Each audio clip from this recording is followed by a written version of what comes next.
Salut la famille, j'espère que vous allez bien. Pour ceux qui ne savent pas, je viens de sortir un nouveau livre qui s'appelle 10 leçons que chaque disciple doit connaître et enseigner. Alors si vous êtes intéressé, je vais mettre le lien dans la description.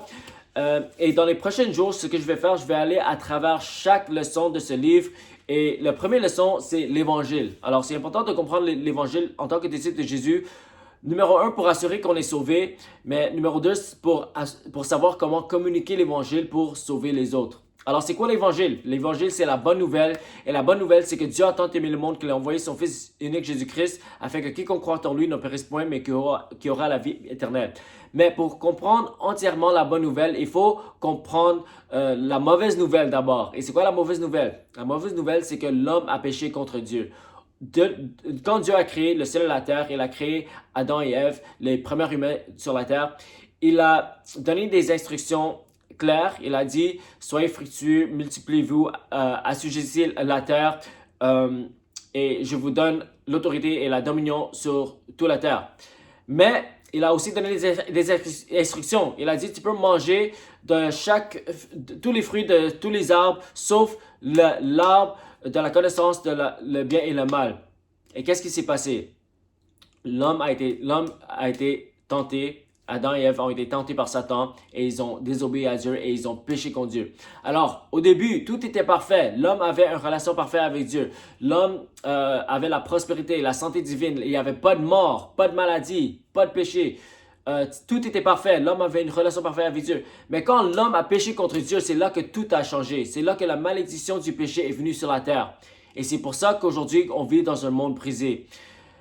Le péché, la maladie, la mort, la pauvreté, toutes ces malédictions sont venues sur la terre et la malédiction du péché a été passée de génération en génération. Alors, c'est pour ça que chaque humain est né avec une nature pécheresse. Ça veut dire que chaque humain n'a pas l'habilité d'obéir les commandements de Dieu parfaitement parce qu'on a été maudit avec cette malédiction de péché.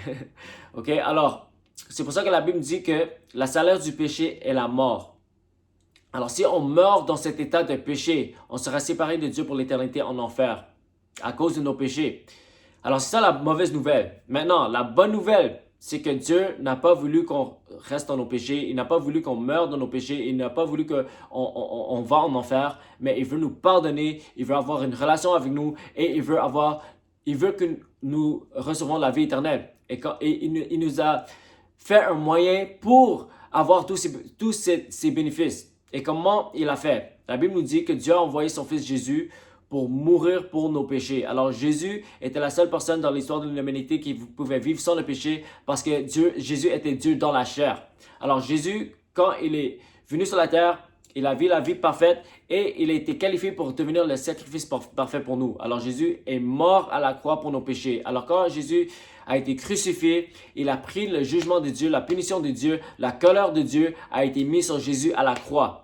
Et le troisième jour, Jésus était resté de la mort parce que Jésus lui-même n'a jamais péché. Alors le mort ne pouvait pas le garder.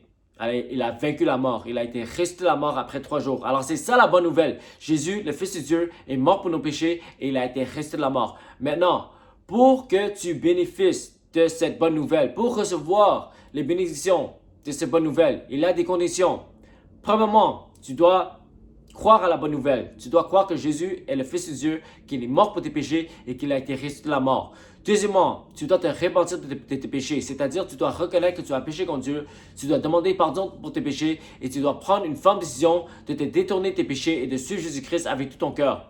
Troisièmement, tu dois te faire baptiser dans l'eau parce que le baptême d'eau est important parce que quand tu te fais baptiser, tu enterres ton ancienne vie de péché dans l'eau et quand tu sors de l'eau, tu marches dans la nouveauté de vie libre du péché. Et quatrièmement, tu dois recevoir le baptême du Saint-Esprit. Le baptême du Saint-Esprit est pour tous les chrétiens. C'est une promesse. La Bible nous dit que Dieu dit que je vais répandre mon esprit sur toute chair. Et cette promesse est pour tous les croyants de Jésus. Alors, pour recevoir tous les bénéfices de l'Évangile, on doit croire à l'Évangile, on doit se repentir, on doit être baptisé dans l'eau et baptisé du Saint-Esprit pour être un disciple efficace, pour être un témoin pour Jésus. OK? Alors, encore, Ça, c'est la première leçon de le nouveau livre 10 leçons que chaque disciple doit connaître et enseigner. Si vous voulez tous les détails ou toutes les leçons, vous pouvez cliquer le lien dans la description. Dans les prochains jours à venir, on va aller dans les prochaines leçons qui incluent la repentance, le baptême d'eau, le baptême du Saint-Esprit, l'évangélisation, guérison, formation de disciples, implantation d'église. Alors, que Dieu vous bénisse et on se revoit dans la prochaine leçon.